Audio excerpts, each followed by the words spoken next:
నమస్తే, మీరు చూస్తున్నది తాజా న్యూస్. తెలంగాణ రాజకీయాల్లో ఇప్పుడు ఒక కొత్త చర్చ తీవ్ర కలకలం రేపుతోంది. ముఖ్యమంత్రి రేవంత్ రెడ్డి వద్ద ఉన్న విద్యాశాఖ బాధ్యతలను పాలకుర్తి కాంగ్రెస్ ఎమ్మెల్యే యశస్విని రెడ్డికి అప్పగించాలంటూ బీజేపీ రాష్ట్ర అధ్యక్షుడు ఎన్ రామచంద్రారావు చేసిన వ్యాఖ్యలు ఇప్పుడు పొలిటికల్ సర్కిల్స్లో హాట్ టాపిక్గా మారాయి. నేను ఉంటే ఎడ్యుకేషన్ మినిస్టర్ యంగ్స్టర్కి ఇస్తాను అన్నాడు. నీ ఎడ్యుకేషన్ మినిస్టర్ నీ దగ్గర ఉన్నది. నేను రేవంత్ రెడ్డి గారిని చెప్తాను, రిజైన్ చేయండి అని చెప్పేసి. దయచేసి రిజైన్ చేయండి. ఆ ఎడ్యుకేషన్ మినిస్టర్ రిజైన్ చేస్తే మీ దగ్గర యంగ్ ఎమ్మెల్యే ఉంది కదా, ఉన్నది పాలకుర్తి తేజస్వి, పేరింది యశస్విని. ఆమెకి ఏమని చెప్పండి. ఇంత మాట్లాడుతున్నారు కదా, మీ దగ్గర youngest MLA, lady MLA, educated, foreign returned. మీరు ఎందుకు ఎడ్యుకేషన్ మినిస్టర్ పెట్టుకున్నారు? మీ ఎడ్యుకేషన్ మినిస్టర్ మీ దగ్గరే, హోమ్ మినిస్ట్రీ మీ దగ్గరే, లా మినిస్ట్రీ మీ దగ్గరే, అర్బన్ మినిస్ట్రీ మీ దగ్గరే. వేరే మినిస్ట్రీ దగ్గర ఏమున్నాయి నాకైతే తెలియదు, కానీ అన్నీ మొత్తం మీ దగ్గర ఉన్నాయి. మీరు యువతకి ఇవ్వాలంటారు కదా, ఇవ్వండి మీరు. అసలు ఈ ప్రతిపాదన వెనుక ఉన్న వ్యూహం ఏంటి?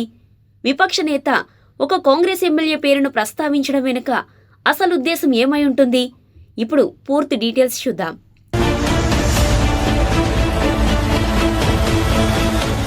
ముఖ్యమంత్రి రేవంత్ రెడ్డి వద్ద ఇప్పటికే అనేక కీలక శాఖల భారం ఉంది.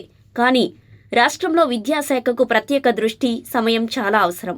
కాబట్టి ఆ బాధ్యతలను పాలకుర్తి ఎమ్మెల్యే యశస్విని రెడ్డికి అప్పగిస్తే విద్యారంగానికి మరింత మేలు జరుగుతుందని ఆయన వ్యాఖ్యానించినట్లు వార్తలొస్తున్నాయి. ఒక ప్రతిపక్ష పార్టీ అధ్యక్షుడు అధికార కాంగ్రెస్ పార్టీకి చెందిన ఒక యువ ఎమ్మెల్యే పేరును ఏకంగా మంత్రి పదవి కోసం సూచించడం రాజకీయ వర్గాల్లో తీవ్ర ఆసక్తిని రేకెత్తించింది. అసలు రామచంద్రారావు ప్రత్యేకంగా యశస్విని రెడ్డి పేరునే ఎందుకు ప్రతిపాదించారు? యశస్విని రెడ్డి ఇటీవల అసెంబ్లీ సమావేశాల్లోనూ, ప్రజాక్షేత్రంలోనూ విద్యార్థుల సమస్యలు, ప్రభుత్వ పాఠశాలల స్థితిగతులు, యువత ఉపాధి అవకాశాలపై బలంగా గొంతు విప్పుతున్నారు. పాలకుర్తి నియోజకవర్గ అభివృద్ధిలోనూ, విద్యా సంబంధిత కార్యక్రమాల్లోనూ ఆమె చురుకైన పాత్ర పోషిస్తున్నారని గుర్తింపు పొందారు. అయితే రామచంద్రారావు ఆమె పనితీరును గుర్తించి ఈ వ్యాఖ్యలు చేశారా, లేక కాంగ్రెస్ పార్టీలో అంతర్గత సమీకరణాలను దెబ్బతీసేందుకు వేసిన రాజకీయ వ్యూహమా అనే అనుమానాలు వ్యక్తమవుతున్నాయి. ప్రస్తుతం తెలంగాణలో విద్యాశాఖ బాధ్యతలను ముఖ్యమంత్రి రేవంత్ రెడ్డి స్వయంగా పర్యవేక్షిస్తున్నారు. పాఠశాలల మౌలిక వసతుల బలోపేతం, ఉపాధ్యాయ నియామకాలు, విద్యా విధానంలో మార్పులపై సర్కారు దృష్టి సారించినట్లు కాంగ్రెస్ వర్గాలు చెబుతున్నాయి. కానీ విద్యాశాఖకు పూర్తిస్థాయి కేబినెట్ మంత్రి లేకపోవడం వల్ల నిర్ణయాల్లో ఆలస్యం జరుగుతుందని, ఫీజు రియంబర్స్మెంట్, పాఠశాలల సమస్యలు పెండింగ్లో పడుతున్నాయని ప్రతిపక్షాలు వరుసగా విమర్శలు గుప్పిస్తున్నాయి.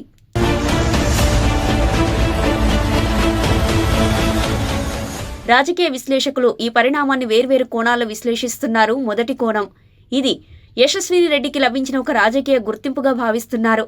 ఇక రెండో కోణం, విద్యాశాఖ విషయంలో రేవంత్ రెడ్డి ప్రభుత్వాన్ని డిఫెన్స్లో పడేసేందుకు బీజేపీ వేసిన వ్యూహాత్మక అడుగు ఇది. ఇక మూడో కోణం, కాంగ్రెస్ పార్టీలోని ఇతర సీనియర్ నాయకుల అసంతృప్తిని రాజేసేందుకు చేసిన ప్రయత్నంగా కూడా కొందరు అభిప్రాయపడుతున్నారు. ఈ సంచలన వ్యాఖ్యలపై కాంగ్రెస్ పార్టీ అధికారికంగా ఎలా స్పందిస్తుందనేది ఆసక్తికరంగా మారింది. ముఖ్యమంత్రి రేవంత్ రెడ్డి ఈ వ్యాఖ్యలను కొట్టిపారేస్తారా, లేదా యశస్విని రెడ్డి దీనిపై స్పందిస్తూ బీజేపీకి కౌంటర్ ఇస్తారా అన్నది వేచి చూడాలి.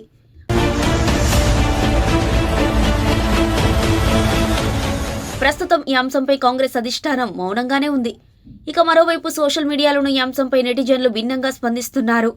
యువతకు, చదువుకున్న నాయకులకు విద్యాశాఖ ఇస్తే మంచి మార్పు వస్తుందని కొందరు మద్దతు తెలుపుతుంటే, ఎవరికి ఏ శాఖ ఇవ్వాలనేది పూర్తిగా ముఖ్యమంత్రి హక్కు, ఇందులో ప్రతిపక్షాల జోక్యం అవసరం లేదని మరికొందరు వ్యాఖ్యానిస్తున్నారు. మొత్తానికి తెలంగాణ బీజేపీ అధ్యక్షుడు రామచంద్రారావు చేసిన వ్యాఖ్యలు రాష్ట్ర రాజకీయాల్లో సరికొత్త చర్చకు దారితీశాయి. మరి ఈ వ్యవహారంపై సీఎం రేవంత్ రెడ్డి గాని, ఎమ్మెల్యే యశస్విని రెడ్డి గాని ఎలా స్పందిస్తారు? రాబోయే రోజుల్లో కేబినెట్ విస్తరణపై దీని ప్రభావం ఉంటుందా లేదా అనేది వేచి చూడాల్సి ఉంది.